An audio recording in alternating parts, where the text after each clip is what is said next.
안녕하세요. 반갑습니다. 늙어서 놀고 싶은 노세입니다. 어제 굉장히 중요한 자료가 발표가 됐어요. 다주택자라면은 꼭 알아두셔야 될, 그리고 앞으로 부동산 투자를 하실 거라면 꼭 알아두셔야 될 그런 자료입니다. 하나하나 따져볼게요. 첫 번째, 양도세 중과를 1년간 한시 배제하겠다. 이거는 전부터 나와서 익히들 알고 계신 거죠. 두 번째, 1세대 1주택 양도세 비과세 보유 거주 기간 재기산 제도를 폐지하겠다. 이게 굉장히 좋습니다. 그리고 세 번째, 이사 등으로 인하여 일시적 1세대 2주택 비과세 요건을 완화하겠다고 합니다. 하나하나 따져볼게요. 양도세 중과를 1년간 한시적으로 배제하겠다. 기존에는 기본세율 6%에서 45% 양도세에 2주택일 경우 20% 양도세 중과를, 3주택 이상일 경우에 30% 양도세 중과를 했어요. 뿐만 아니라 장기보유 특별공제, 줄여서 장특공이라고 하죠. 이거를 안 해줬습니다. 하지만 어떻게 바뀌냐면 기본세율만 적용을 해요. 20%, 30% 중과를 안 하고 기본세율만 적용을 합니다. 여기에 장특공을 적용시킵니다. 3년 이상 보유할 경우에 적용이 되고요. 15년 이상 보유 시 최대 30% 적용을 해줍니다. 굉장히 중요한 거예요. 장기보유 특별공제. 내가 만약에 1주택을 갖고 있고 2주택을 갖고 있어요. 근데 이 2주택을 10년간 보유를 했다라고 가정을 한다면 기존에는 2주택을 팔 때 기본세율 플러스 20% 중과를 때려 맞고 세금을 냈었죠. 하지만 이 정책으로 인하여 두 번째 주택을 매도하게 될 경우 중과세 배제하고 기본세율을 적용을 하고 여기에 10년 동안 보유한 곱하기 20% 장기보유 특별공제를 해주겠다는 겁니다. 이러다 보니까 양도세가 굉장히 많이 절감이 돼요. 두 번째, 1세대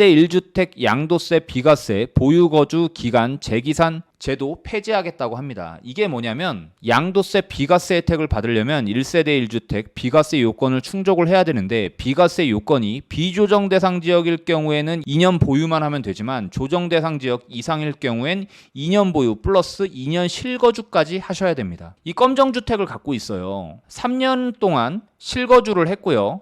보유를 했다고 칩시다. 그러면 당연히 2년 이상 실거주 보유를 했기 때문에 비과세 요건이 충족이 되는 거죠. 그런 상태에서 빨간 주택을 취득을 했어요. 그럼 이때부터 2주택이 되는 거죠.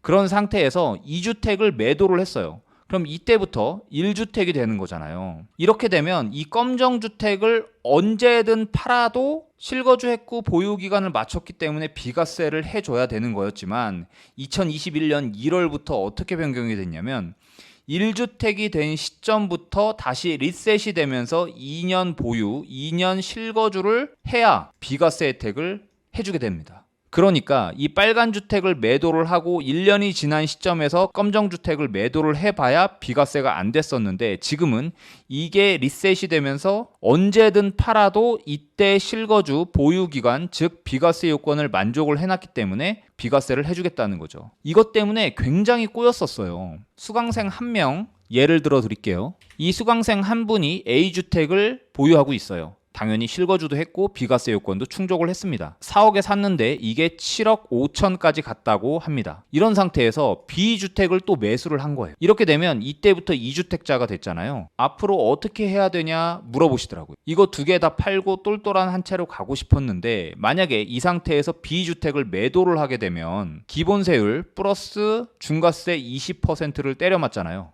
그리고 난 상태에서 1주택이 된 이 시점부터 2년 동안 이 A주택을 실거주 보유를 해야 비과세 요건이 다시 되는 거잖아요. 이러기에는 시간이 턱없이 부족한 거죠. 이 2년 사이에 아파트값이 어떻게 될지 모르니까. 그래서 아싸리 다주택 포지션으로 가자라는 식으로 얘기를 나눈 적이 있어요.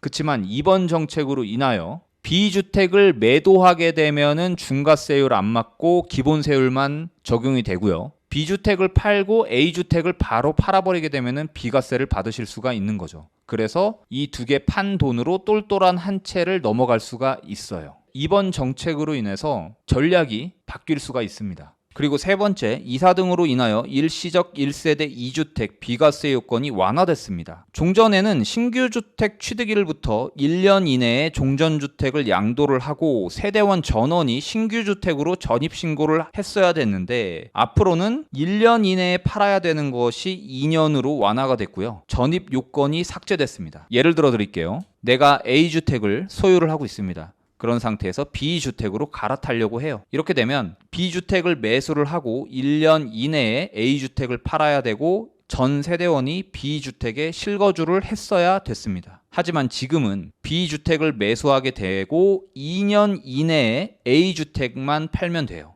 1년이 필요 없어지게 된 거죠. 그리고 이 B주택에 실거주를 할 필요가 없어요. 이렇게 되다 보니까 어떤 전략을 짤 수가 있냐면 B주택에 실거주를 안 해도 되잖아요. 그래서 A주택을 팔고 B주택을 똘똘한 한 채로 전세를 끼고 사두는 거죠. 실거주를 할 필요가 없으니까요. 그런 상태에서 일시적 1세대 2주택의 혜택을 받으면서 A주택은 비과세 요건 받아서 팔아버리면 되고요. 나중에 전세보증금을 빼주면서 얘를 내보내면서 제가 이 주택에서 거주를 하면 돼요. 선택의 폭이 다양해진 거예요. 굳이 실거주를 하지 않아도 되니까. 똘똘한 한 채로 전세 끼고 사뒀다가 언젠간 내가 저기 살 거야. 언젠가는 내가 돈 벌어서 이 전세 보증금을 빼주면서 얘를 내보낼 거야. 이렇게 할 수가 있는 거죠. 그럼 이 정책으로 인해서 어떠한 전략을 취할 수 있는지 말씀을 드려볼게요. 아까 말씀드렸던 수강생 사례를 빗대어서 설명을 드릴게요. A주택을 취득하고 있다고 했잖아요. 당연히 2년 동안 실거주를 했기 때문에 비과세 요건을 충족을 했어요. 이 상태에서 B주택을 매수를 했다고 했죠. 그럼 이 B주택을 매도를 해요. 그리고 일반 과세를 받습니다. 중과세는 배제되잖아요. 당연히 2년 동안 보유를 했어야죠. 그럼 여기서 판 돈이 나오잖아요. 그리고 나는 이때부터 1주택자가 되죠. 이 B를 매도를 했기 때문에 1주택자가 된 시점에서 바로 일시적 1가구 2주택 혜택을 이용을 하는 겁니다. A주택을 내놔요. A주택이 팔리는 시점에 C주택을 매수를 하는 겁니다. 이렇게 되면 일시적 1가구 2주택이 되면서 이 A주택을 비과세 혜택을 받고 팔 수가 있잖아요. 그리고 여기에서 돈이 들어왔죠. 그 돈으로 플러스 해가지고 똘똘한 한 채로 넘어가게 되는 거죠. 만약에 내가 C주택을 매수하는 게 부담스럽다. 아니면 C주택을 매수를 하는 게 돈이 부족하다.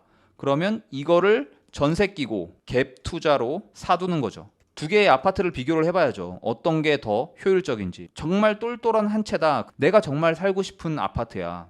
근데 돈이 부족해. 그럼 이런 식으로 갭을 끼고 사놨다가 나중에 돈 벌어가지고 이 전세 세입자 내보내고 나중에 입주하면 되잖아요. 이런 식으로 전략을 또 짤 수가 있어요. 이런 것들로 인해서 앞으로 똘똘한 한 채가 더 인기가 많아질 것으로 예상이 됩니다. 어찌됐든 이번 정책은 굉장히 좋은 정책이라고 보여져요. 여기에서 나오는 문제점처럼 과도하게 높은 세금을 부과함에 따라서 매물이 감소가 되면서 시장이 불안했는데 이런저런 세 부담 완화로 인해서 다주택자의 매물이 많이 나올 것으로 예상이 되고요. 그에 따라서 시장의 안정화가 될 것이라고 기대가 됩니다. 비정상의 정상화죠. 어쨌든 이 정책을 최대한 활용하면서 세금을 절세하는 방법이 굉장히 중요할 것 같아요. 저도 계속 고민 중에 있으니까 앞으로 좋은 전략들이 나오면 공유하도록 하겠습니다. 그럼 다음 시간에 더 좋은 영상으로 찾아뵐게요. 감사합니다.